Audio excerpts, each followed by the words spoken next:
Bismillahirrahmanirrahim. Assalamualaikum warahmatullahi taala wabarakatuh. Nama saya Rabi'atul Adawiyah binti Ahmad min Syu'bah Usuluddin wa Ilmin Nafs semester 7. Pada hari ini saya akan membentangkan tajuk At-Tawajud, Al-Wujud, Al-Wuj dan Al-Wujud. Okey. Yang dihormati kepada Profesor Madya Dr. Syed Hazrul Lutfi dan saya Omar sebagai pensyarah kami. Okey, sebelum tu kita tengok definisi at-tawajud. Okey, at-tawajud ini ialah ia menggunakan al-wajh dengan sengaja untuk menghasilkan al-wajdu. Okey, dengan kata lain ia menggunakan perasaan hati. Jadi al-wajdu tu ditakrifkan sebagai perasaan hati untuk menghasilkan rasa hati yang dibuat-buat atau dipaksa. Okey, contoh di sini perasaan hati yang dibuat, contohnya buat-buat rasa sedih, buat-buat rasa khusyuk, buat-buat rasa kasih, rasa suka dan berbagai-bagai rasa lagi lah. Okey, seterusnya at-tawajud juga dikatakan sebagai usaha atau ikhtiar seseorang untuk menimbulkan perasaan hati terhadap makna-makna tauhid. Okey. Jadi pada hakikatnya al-wajdu ni iaitu perasaan hati tentang keagungan dan kebesaran Allah Subhanahu Wa Taala itu tidak akan dirasai dengan hati yang kosong secara tiba-tiba. Jadi dia perlu kepada kesedaran hati untuk mendapat ataupun untuk hati kita menerima al-wajdu itu. Okey. Sesuatu yang berlaku adalah hasil daripada seruan dan paksaan yang tidak dinamakan sebagai al-wajdu, bahkan ia dinamakan sebagai at-tawajud. Jadi dalam konteks paksaan ataupun perasaan yang dibuat-buat, rasa-rasa suka, dibuat-buat rasa sedih, itu dinamakan at-tawajud. Dia tidak sampai lagi kepada tahap al-wajdu. Okey. Di sini saya datangkan contoh at-tawajud dan al-wajdu. Jadi kita boleh lihat di sini perbezaan bagaimana perasaan tawajud itu dan bagaimana perasaan al-wajdu itu. Okey, contoh pertama, apabila kita melihat sesuatu perkara, kita buat-buat sedih. Itulah yang dinamakan tawajud. Tetapi jika kita lihat sesuatu perkara, perasaan sedih itu datang dengan sebenar-benarnya, maksudnya bukan kita buat-buat lah.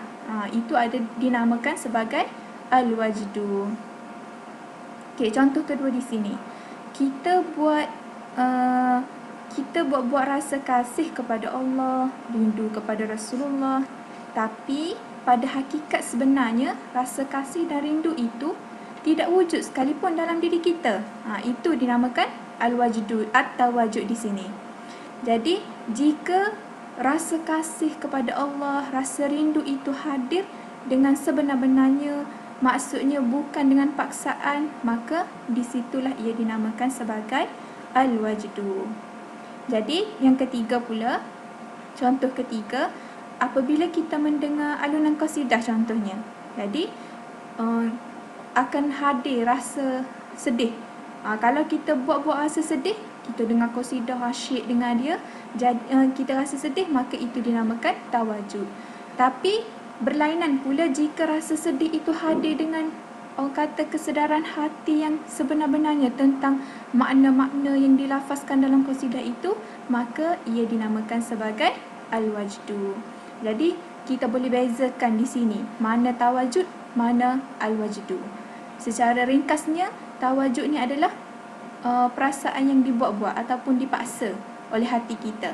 Manakala al-wajdu ni pula perasaan yang hadir dengan kesedaran hati yang ingat pada Allah Ta'ala. Okey. Jadi secara khulasahnya tentang tawajud ini, tawajud dan al-wajdu ini tidak akan memasuki pada hati yang kosong. Maksudnya dia tidak akan masuk dalam diri kita, dalam jiwa kita, dalam hati kita dengan hati yang kosong. Maksudnya hati kita tu diisi dengan kesedaran kita dalam mengingati Allah macam tu. Jadi, seseorang itu akan melalui at-tawajud terlebih dahulu sebagai latih tubi untuk mencapai tahap al-wajdu. Jadi, kita ni bukan senang-senang je nak perasaan al-wajdu tu nak datang. Jadi, sebelum kita merasai tahap ataupun makam al-wajdu ini, kita akan menempuh dahulu makam at-tawajud.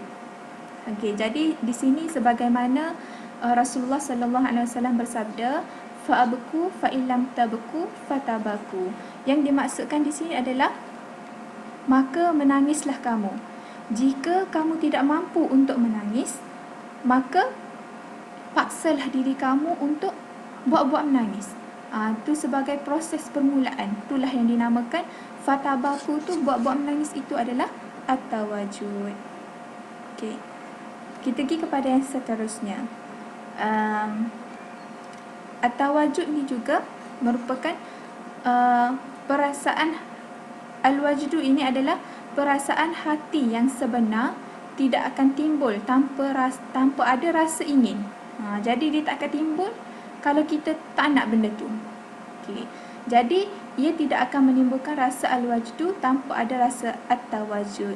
Tu kita cakap di sini, dia akan datang hadir dulu tawajud, itu barulah hadirnya al-wajdu.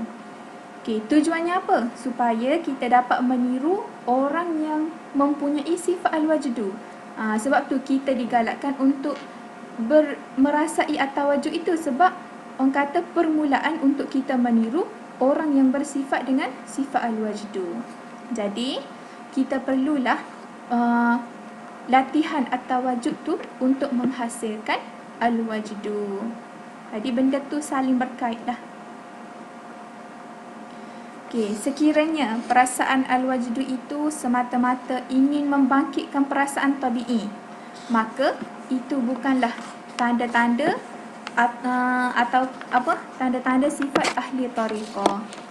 Sifat ahli tariqah adalah untuk menimbulkan perasaan hati yang ingin kepada Allah, bukan perasaan tabi'i. Jadi perasaan tabi'i di sini yang dimaksudkan adalah, contoh, apabila kita bercakap benda-benda sedih, maka kita akan rasa sedih. Apabila kita bercakap benda yang happy-happy, benda gembira, maka kita akan rasa suka. Itu sifat tabi'i manusia. Tapi yang dimaksudkan al-wajdu di sini adalah bukan perasaan tabi'i itu.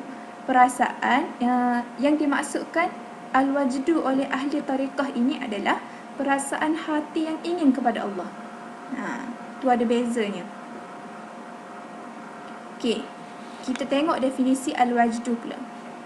Al-wajdu ni ialah perkara-perkara kerohanian ataupun hal ehwal hati yang menyentuh hati seseorang yang sebelum ni tiada.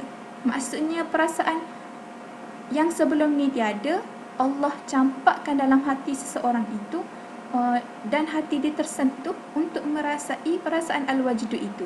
Itu yang dimaksudkan sebelum ni tiada dan ada.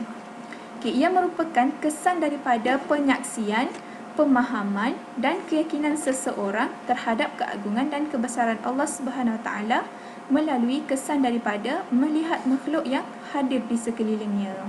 Jadi apabila kita tengok, kita faham, kita yakin bahawa Allah itu maha agung dan maha besar akan kekuasaan dia, kita dapat daripada mana benda tu? Kita dapat melalui kesan kita melihat makhluk-makhluk Allah yang ada di sekeliling kita. Tak kisahlah manusia ke, tumbuhan ke, kecantikan, keindahan alam ke, itulah makhluk yang hadir di sekeliling yang dimaksudkan di sini.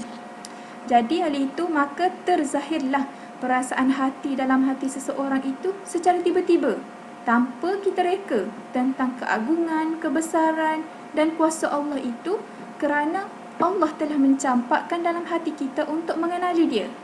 Itulah rasa hati yang sebenar. Jadi orang-orang yang terpilih jugalah, dia orang kata perlu kepada hati yang bersih, hati yang suci. Bukan calang-calang orang lah yang mampu untuk mencapai tahap al-wajdu ini. Kita perlu banyak kepada mujahadatan nafsi terlebih dahulu. Okey, kita lihat di sini ada tanda-tanda kebenaran al-wajdu dalam hati seseorang. Ada dua tanda-tanda dia. Pertama, perasaan yang hadir itu disusuli dengan faedah atau manfaat yang berhubung kait dengan tauhid. Okey. Maksudnya berhubung kait dengan tauhid ni berhubung kait dengan Allah Subhanahu Wa Taala lah, sama ada sifat-sifat dia, nama-nama dia, perbuatan dia, tu berhubung kait dengan tauhid ni tentang keesaan Allah. Kedua, menambah keyakinan secara zauqi, rasa, zauqi ni rasa. Okey, contoh di sini. Ketika kita melihat keindahan pantai, kita biasa pergi pantai, kita lihat, tengok kecantikan pantai tu, tiba-tiba kita merasakan kekuasaan Allah Subhanahu Wa Taala dengan yakin. Sedangkan sebelum ini perasaan itu tidak pernah hadir, tak pernah wujud pun dalam diri kita. Jadi selepas merasainya itu, ia akan memberi kesan pada diri kita. Jadi kesan yang bagaimana di sini? Contohnya, bila kita lihat keindahan pantai, kita akan rasa, ya Allah, hinanya diri aku, ya Allah, aku ini hamba-Mu yang lemah. Itulah yang dimaksudkan kesan pada diri di sini. Jadi kesan itulah yang dikatakan sebagai faedah atau manfaat yang berhubung kait dengan tauhid. Tu. Okey. Jadi al-wajdu ni dapat menimbulkan kesedaran hati yang mendalam dan berkekalan terhadap keagungan Allah Subhanahu Wa Taala. Jadi benda ni kalau kita selalu pupuk, selalu didik hati kita, maka dia akan kekal lah, dan perasaan kita terhadap keagungan Allah itu. Okey. Seterusnya definisi al-wujud. Okey, al-wujud ini setelah kita melalui maqam at-tawajjud, sifat al-wajdu, maka dengan itu terzahirlah sifat al-wujud itu. Bagaimana? Sifat al-wujud ini menimbulkan rasa kewujudan Allah Subhanahu Wa Taala dalam kesedaran hati kita, kesan daripada kita menerima al-wajdu. Maksudnya selepas kita mengalami at-tawajjud al-wajdu, barulah ada rasa timbulnya al-wujud itu, iaitu tentang kesedaran hati kita tentang kewujudan Allah, kebesaran Allah. Sebagaimana firman-Nya, a'udzubillahi minasyaitonirrajim, wa man ya'mal su'an aw yazlim nafsahu thumma yastaghfirillaha yajidillaha ghafurar rahima. Okay, ini surah An-Nisa ayat 110. Perkataan yajidi itulah yang orang kata menguatkan lagi bahawa al-wajdu ini perlu ada pada diri seseorang itu. Jadi rasa kewujudan Allah Subhanahu Wa Taala ketika al-wajdu itu berbeza antara satu sama lain. Okey, berbeza berdasarkan kepada nama-nama Allah Subhanahu Wa Taala yang Allah tajallikan kepada hamba Dia, berpandu kepada kesedaran atau persediaan hati seseorang.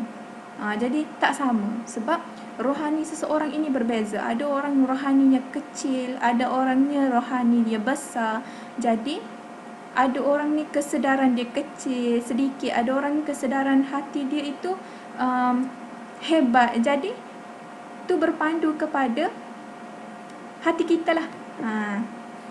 Maksudnya Allah beri itu berdasarkan kemampuan hati kita.